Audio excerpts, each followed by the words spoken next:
Congratulations, class of 24, and welcome to the NHS.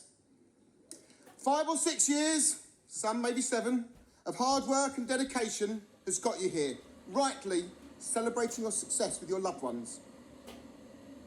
The effort is so that you can join us as fellow colleagues in the NHS as new F1s. You've not just completed a degree, you've joined a profession.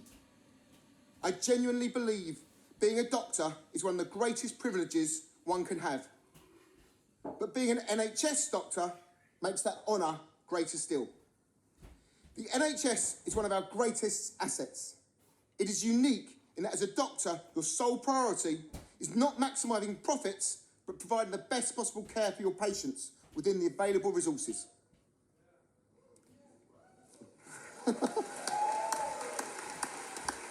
But it is not easy being a doctor, especially now.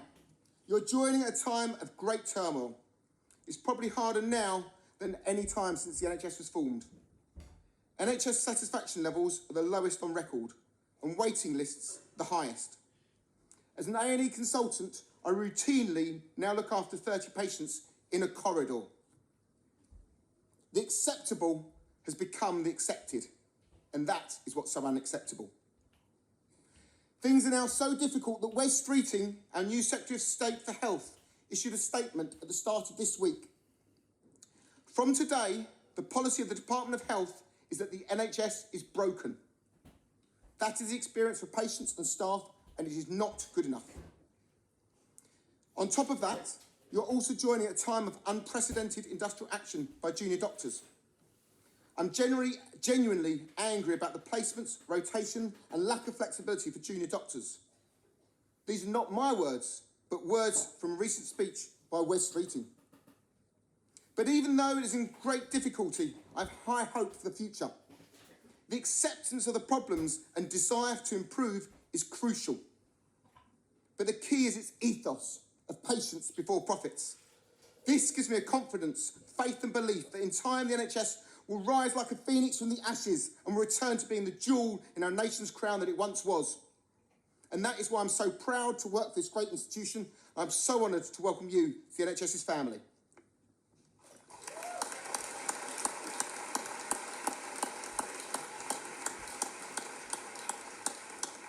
On the 5th of July 1948, the keys to Park Hospital in Trafford, Manchester, were symbolically handed over to Nia Bevan, who took them on behalf of the country as the NHS was formed. The first patient through the door was a 13-year-old girl named Sylvia Beckenham. She was admitted for a serious liver condition. She came from a working-class background and her family could not afford the care she needed. Without the NHS, she would have died. With it, she survived and went on to live a fulfilling life as a teacher, mother, grandmother, and by all accounts, an amazing piano player. She epitomises the NHS's long and great history. In the last 76 years, infant mortality has fallen from 36 per 1,000 births to less than 4. Life expectancy has grown for men from 65 to 80 and from women from 70 to 84. But the way we deliver care has changed. When the NHS was set up, there were 480,000 hospital beds. Now, 120,000. Much more care, rightly, is done in the community, with GPs leading the way and multiple valued professions providing care within teams. So much has changed since the NHS was formed. But one thing which hasn't changed is the dedication and devotion of the staff who work within the NHS. The NHS is not its buildings, it's not its scanners, it's not its drugs, it's the staff. And you are part of that family. You may think you're an unimportant cog in a massive machine, but you are not. You are the oil that makes those massive cogs turn. To the patient in front of you, you are the NHS. When you're at work, always think what is in your patient's best interest and let that be your guiding light. Remember, it is not what you say, it is not what you do, it's how you make your patients feel. That's the most important thing. I witnessed that 3 weeks ago. My 5-week-old daughter was unwell with meningitis. It was a BSMS alumni paediatric registrar who had the somewhat ominous job of inserting a tiny cannula into the vein of my sick baby whilst being watched, glaringly but also tearfully by me. He calmed me down and treated my anxiety as well as my daughter's infection. She's fine now, by the way. Never ever forget how important you are to your patients and their relatives, myself included. Rightfully so, there is so much gratitude for the role that junior doctors play in the NHS. Don't let the negativity, especially that from social media, cloud your outlook and morale. Don't let the difficulties stop you seeing the big picture. For in August, you're about to start on your new career in the NHS. My key bit of advice is that although you will no longer be a medical student, you will never stop being a student of medicine. 50% of what we've taught you is wrong. We just don't know which 50% yet. Never stop learning and never stop being interested. But crucially, please make sure you're enjoying the journey and not just the hoped-for destination. It's a hard job, and your career is a marathon and not a sprint.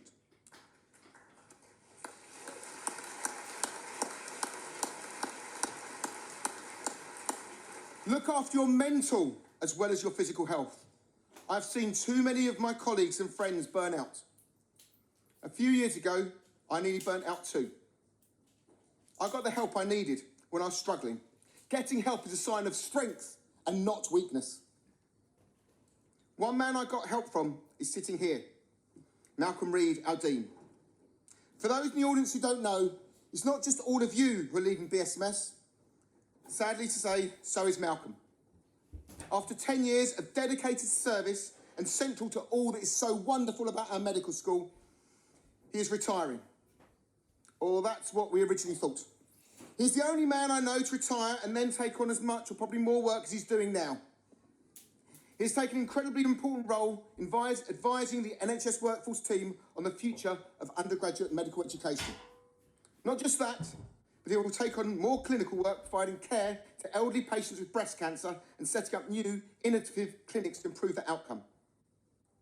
Malcolm is not only a colleague, a boss, a mentor, but I'm privileged to be able to call him a friend. Malcolm, thank you for everything you've done for everyone here, staff and students alike. Stand up. Stand up, Malcolm. Stand up, Malcolm. Stand up. Yeah.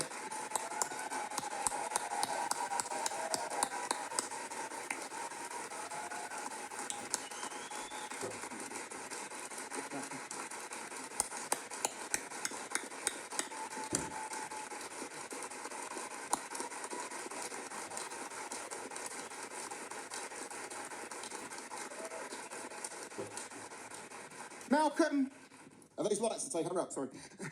Malcolm, enjoy your so-called retirement. As Malcolm is leaving academia and going back to work in the NHS, you'll be doing the same.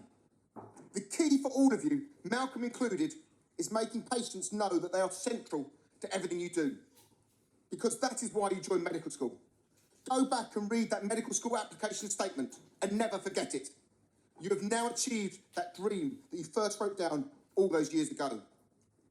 Enjoy looking after the patients you're trained to do so. Enjoy continuing your training.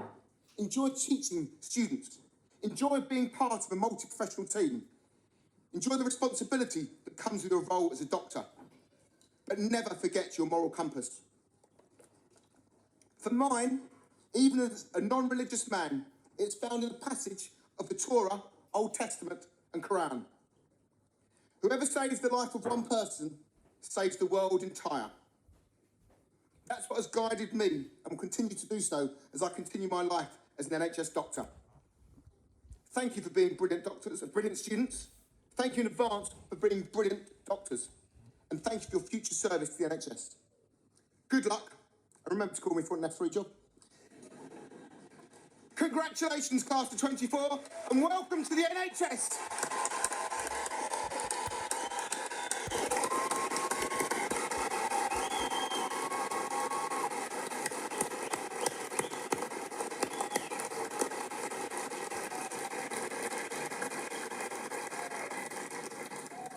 So your ambition should be to have as much passion as Rob has still when you get to his seniority. So thank you, Rob.